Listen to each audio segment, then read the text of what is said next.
स्वामिनाथगुरवे नमः। ॐ श्री सुब्रह्मण्याय नमः।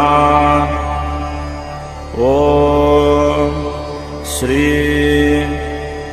कार्तिकेयाय नमः। ॐ स्कन्दाय नमः। ॐ गुहाय नमः। ॐ षण्मुखाय नमः। ॐ